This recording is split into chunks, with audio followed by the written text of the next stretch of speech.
ప్రధాన పాత్రలో తెరకెక్కిన మా ఇంటి బంగారం సినిమా జూన్ 19న థియేటర్లో విడుదల కానుంది.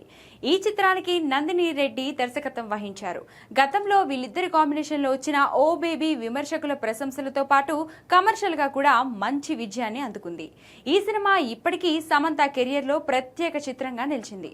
ఇప్పుడు మరోసారి అదే కాంబినేషన్ రిపీట్ కావడంతో మా ఇంటి బంగారంపై ప్రేక్షకుల్లో మంచి ఆసక్తి ఏర్పడింది.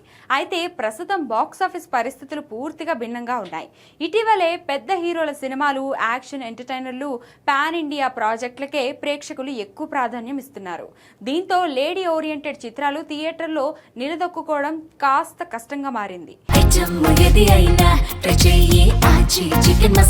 ఆచి చికెన్ మసాలా. ఈ నేపథ్యంలో సమంత సినిమా ఎలాంటి ఓపెనింగ్ సాధిస్తుందనేది ఇండస్ట్రీలో ఆసక్తికరంగా మారింది. అయితే ఈ సినిమా విషయంలో నిర్మాతలకు పెద్దగా ఆందోళన అవసరం లేదనే అభిప్రాయం వినిపిస్తుంది. కారణం non theatrical business, OTT, satellite, digital హక్కుల రూపంలోనే ఈ చిత్రానికి సుమారు 30 కోట్లకు పైగా ఆదాయం సాధించినట్లు సమాచారం.